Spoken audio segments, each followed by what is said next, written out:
लोगों को जरूर जागरूक करें कि क्या महात्म्य होता है और कौन कौन सी तिथियां अमृत स्नान की हैं, कौन कौन सी तिथियां स्नान पर्वों की हैं। ये तो सर्वविदित है। जो 5 तिथियां रखी गई हैं वो 13 जनवरी से लेकर के और 26 फरवरी तक जो पर्व है 45 दिनों का हमारा जो उत्सव है, महा उत्सव है, महाकुंभ है। स्नान का एक ही महत्व है कि हम हमारी स्वच्छता, जो शारीरिक, मानसिक और आध्यात्मिक जो गंदगी है, वो इस स्नान से हम माँ गंगा के द्वारा और अपने ऋषि मुनियों के विचारों के द्वारा हम अपनी इस गंदगी को स्वच्छ कर पाए और अपने को यहाँ से जब जाएं तो एकदम पवित्र मन लेकर के इस आस्था, विश्वास और श्रद्धा के इस महासागर में गोते लगा करके और एक संकल्प लेकर के जाएं कि हम यहाँ से जा रहे हैं तो हम जो ले करके जा रहे हैं उसको अपने परिवार में फैलाएंगे, परिवार में हमारा संतुष्ट होगा, उसको हम समाज में फैलाएंगे, पूरी सृष्टि में फैलाएंगे।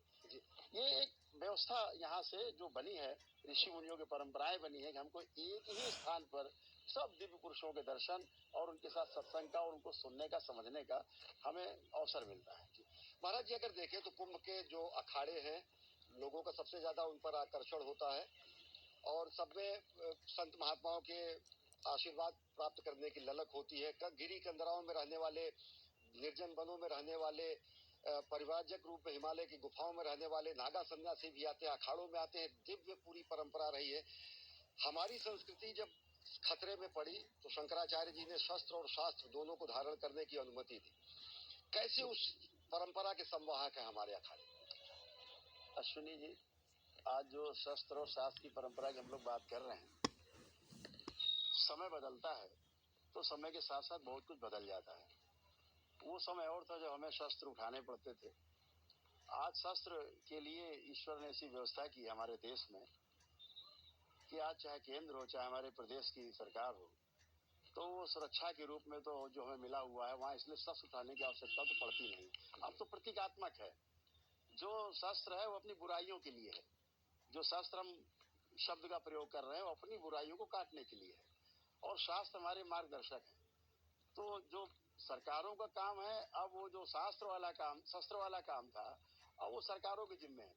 जो बहुत ही कुशलता पूर्वक इस दिव्य महाकुंभ में हम देख पा रहे हैं, इस पूर्ण महाकुंभ में हर व्यक्ति प्रफुल्लित है, हर चेहरा खिला हुआ है, हर चेहरे में प्रसन्नता है, भय मुक्त है।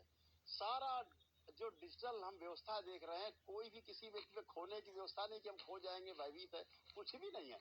इतना दिव्य है, इतना भव्य है कि ऐसा महाकुंभ, ऐसी दिव्य व्यवस्था पहले न देखी गई और मुझे लगता है कि आगे भविष्य में भी बहुत जल्दी ऐसा आयोजन देखने को नहीं मिलेगा। अद्भुत आयोजन है, कल्पनीय है। लोग दुनिया से, माना जा रहा है कि 45 करोड़ से ज्यादा सनातन धर्मावलंबी नहीं, दुनिया के अन्य देशों के भी लोग आएंगे।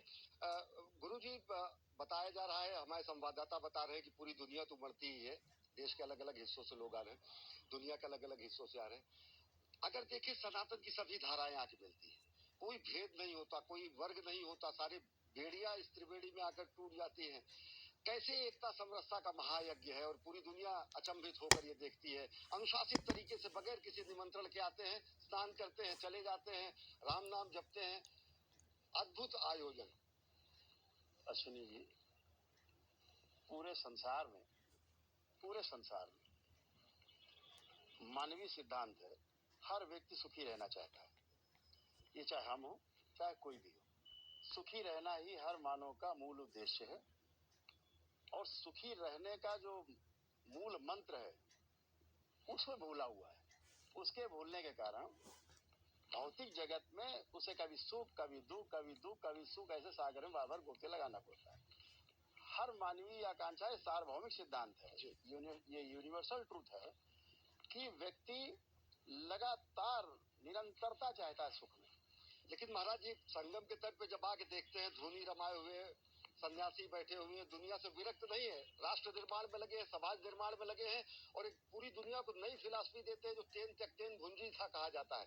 त्याग में भोग की हमारी संस्कृति है महाराज। यस, तो होता क्या है कि जब हम ये देख पाते हैं कि भस्म रमाए हुए जो योगी है, वो उसका चेहरा कैसे खिला हुआ है, इसने ऐसा कौन सा फार्मूला पा लिया, कौन सा सिद्धांत इसने पा लिया, ऐसी कौन सी कड़ी पा गया है जीने की कि इसका चेहरा प्रफुल्लित हमसे ज्यादा है। हमारे पास तो सब कुछ भौतिकता है। ये तो सड़क किनारे बैठा है, तो गुफाओं में बैठा है, कंदरा में बैठा हुआ है। तो यही जानने के लिए, समझने के लिए जब यहाँ पर व्यक्ति आता है तो उसको अपने में एक स्थिरता महसूस होती है, एक स्थायित्व महसूस होता है कि हम भी ऐसे ही प्रफुल्लित हो सकते हैं। और ये कुंजी यहीं पर है, क्योंकि सारे दिव्य पुरुष यहाँ पर उपस्थित हैं।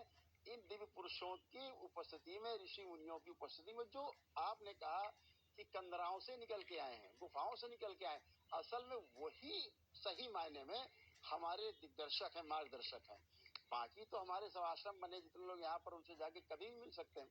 लेकिन असली कुंभ, असली जो पूर्ण कुंभ है, महाकुंभ है, वो उन्हीं के लिए है कि हम उनका भी लाभ उठा सके। यहाँ पर उनके सानिध्य का हमारे ऊपर असर पड़ता ही है। तो जब हम सुखी रहने की कुंजी पा जाते हैं उनसे, कि हम सुखी रहें, हमें सुखी रह करके हमें शांति मिले, अल्टीमेट चीज हमारी शांति है। हाँ, आदमी युद्ध करके भी शांति चाहता है। ये व्यक्ति की सबसे बड़ी बात है। किसी व्यक्ति को चोट पहुंचा